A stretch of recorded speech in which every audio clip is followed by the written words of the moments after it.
the Art Center of Coastal Carolina's Cyber School of Art. I'm Miss Alana. And I'm Jasper. And we're so glad that you're following along with today's lesson. In each one of these lessons, we're going to have fun learning about a famous artist while we also learn about another subject matter. Today, we're going to be learning about Faith Ringgold, while we also learn about the parts of a story. Let's get started. Faith Ringgold was born in 1930 in Harlem, New York.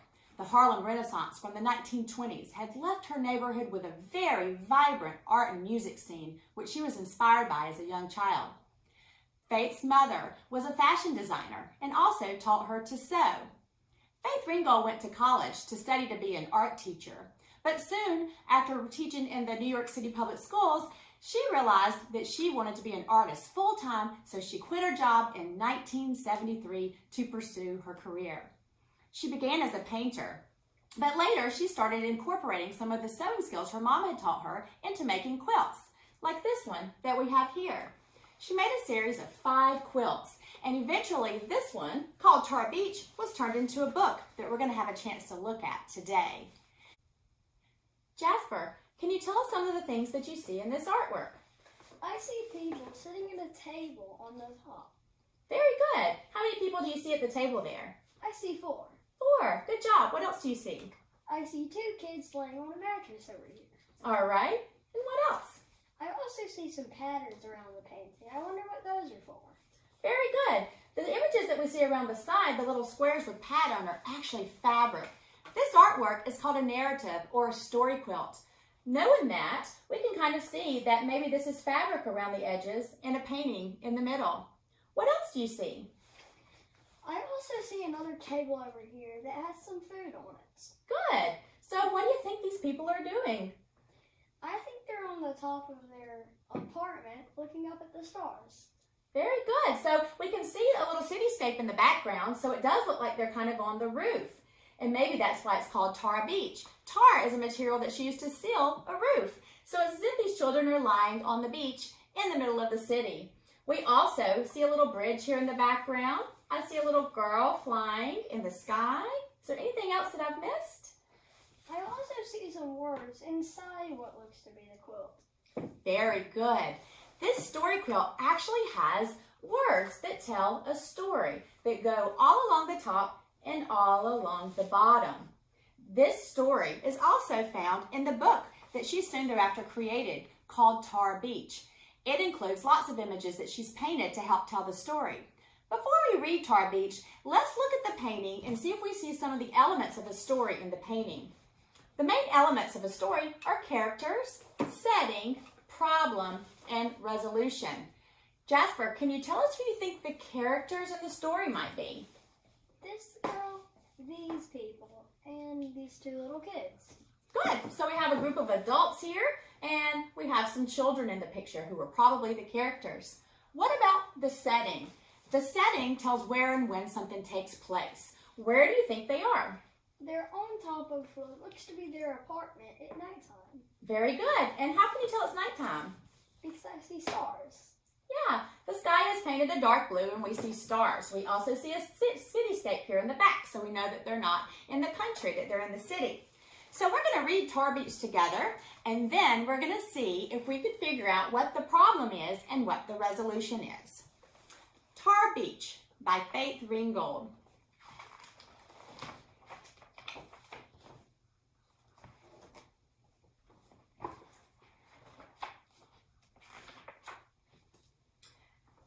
Always remember when the stars fell down around me and lifted me up above the George Washington Bridge.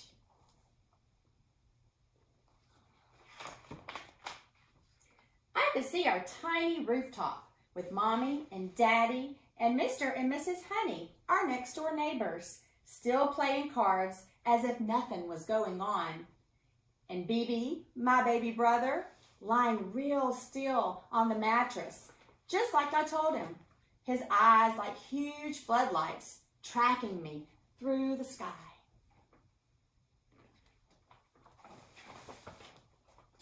Sleeping on Tar Beach was magical. Lying on the roof in the night with the stars and skyscraper buildings all around me made me feel rich, like I owned all that I could see. The bridge was my most prized possession.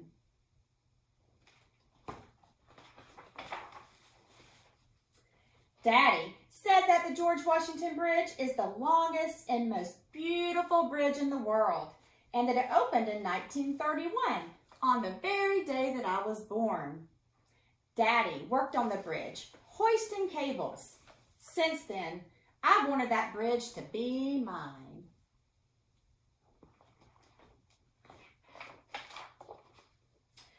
Now I have claimed it. All I had to do was fly over it for it to be mine forever. I can wear it like a giant diamond necklace, or just fly above it and marvel at its sparkling beauty. I can fly, yes, me, Cassie Louise Lightfoot, only 8 years old and in the 3rd grade, and I can fly. That means I'm free to go wherever I want for the rest of my life.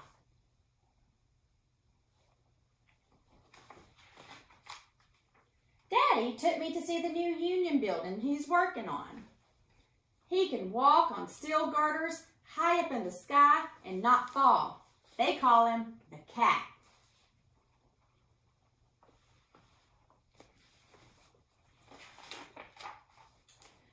But still, he can't join the Union because Grandpa wasn't a member. Well, Daddy's going to own that building because I'm going to fly over it and give it to him. Then it won't matter that he's not in their old Union, or whether he's colored or a half-breed Indian, like they say.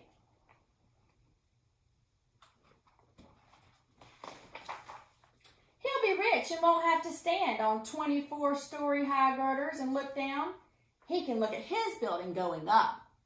And Mommy won't cry all winter when he goes to look for work and he doesn't come home.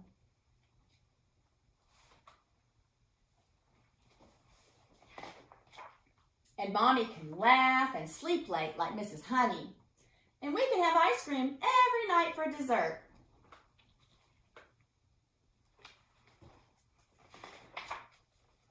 Next, I'm going to fly over the ice cream factory just to make sure that we do.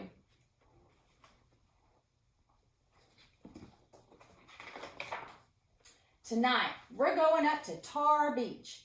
Mommy's roasting peanuts and frying chicken, and Daddy will bring home a watermelon. Mr. and Mrs. Honey will bring the beer and their old green card table. And then the stars will fall around me, and I will fly to the Union building.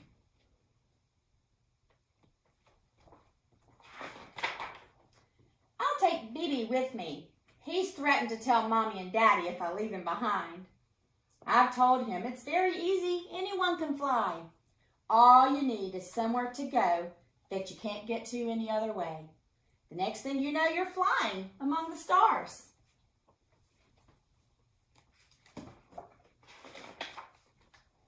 And then we have our Tar Beach quilt. Good job, Jasper. So what did you think about the story? I liked it. Did you have a chance to think about what the problem might be in the story? Their problem was their mom had to be scared when their dad went away for work. Very good. So they had some things to be scared about. Again, this is in the early 1900s in Harlem, New York. She might have been worried about her dad not having enough work. Good job. And she also kind of came up with a resolution. Can you think of a way that that might have helped, how she imagined her dad's work situation being helped? She would fly over the Union building so it could be his and he wouldn't have to work on it that much anymore. Very good. So then he wouldn't have to be a construction worker looking for work, right? He would be the building owner. She could also own that bridge. It could be a beautiful diamond necklace. So we see in the book we've got our characters who are our little girl Cassie and her brother Bibi. Do you know who these characters are now at the table, Jasper? Their mom, their dad, and the Honey family. Very good. So now we know from reading the story that the Honey family are also two of the characters. We already could tell from the Tar Beach quilt that they were in the city and on the roof of a building for the setting. And now we know that she has a problem and she can fix it by flying. All of her problems can be fixed by flying. What we're going to do today is make an artwork of our own that's going to be a story quilt. So we're going to think of a place where we might want to go if we could fly anywhere, and then we're going to illustrate it in a quilt shape. So we're going to put some little squares around the side to make it look like a quilt, and then we'll write around the edges like Faith Ringgold did to tell the viewer a little bit about our story. The things that we're going to need for today's lesson are some paper that's in the shape of a square. We're going to use 9" by 9" paper. You're also going to need some other little squares of printed papers. Now, some of these printed papers were just leftovers from paintings. We've got some here. What do you think these are? Can you tell what I used to cut this up? Something you wrap a gift in? Wrapping paper. Wrapping paper, very good. I've got some other ones that I found from some junk mail, some scrap drawings. So you can have solid color paper if you want, or printed color paper. But what we've done is we've cut these into 1.5" squares that we're going to use to make a quilted border around our paper. So let's get started. Each of us are going to start with a piece of paper, and we're going to use a glue stick today to glue them on. So Jasper and I are going to have a look at all of the shapes and come up with a little pattern. It can be random or a pattern if you would like a very specific pattern to go all the way around the edges. So I like to start with coming up with what I'm going to put in my 4 corners. Maybe I'll start with some solids in my 4 corners and then go with some patterns down the middle. So we're going to make a little row that goes on the top and the side all the way around with our little shapes. We're going to go ahead and glue those down so that we've created a border around it, and then we'll catch back up with you. So what I want you to do is go ahead and take your glue stick and all of your little squares, and you do the same thing and make a border around your paper. And then we'll work on the narrative story that goes in the middle. Now we've made our quilt design. Now it's time for us to glue. We made sure we have 6 squares on each side. Now we've had a chance to glue our quilt designs on the sides. What's next? Now we're going to do an illustration in the middle, in the white space. I want you to think of where you would go. If you could fly anywhere you wanted to go, where would you go, Jasper?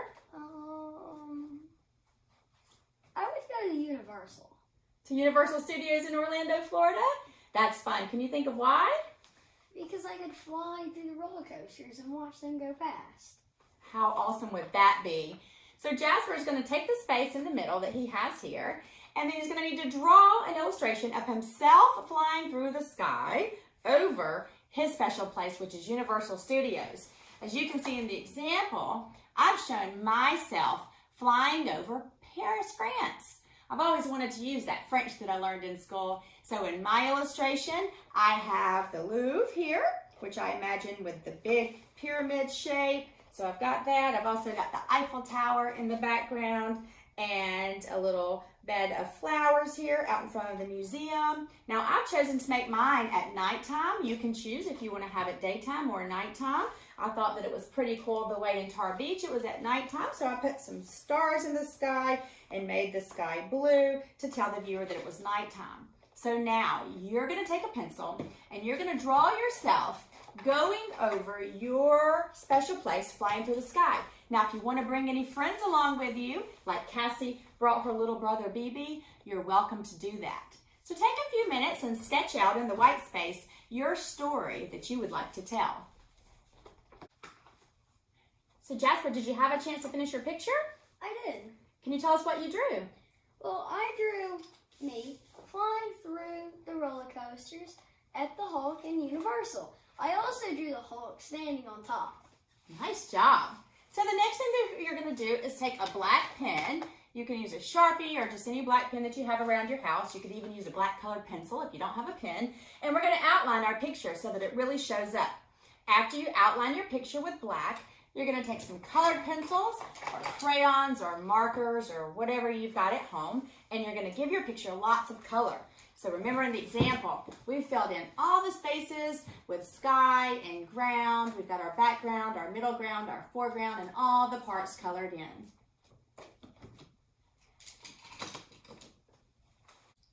Jasper, you've done a great job coloring your picture. Have you had a chance to color yours at home? Good.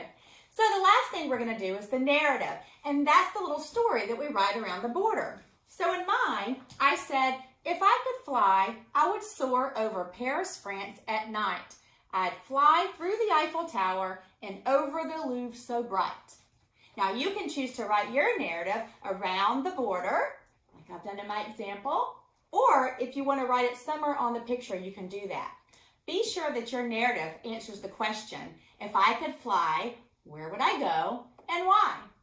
So Jasper, what would you write on yours for your narrative? I would write, if I could fly, I would go to Universal so I could fly through the Hulk. Very good. So now you're going to again take your black pen, your black marker, or Sharpie, whatever you've got, and write your narrative.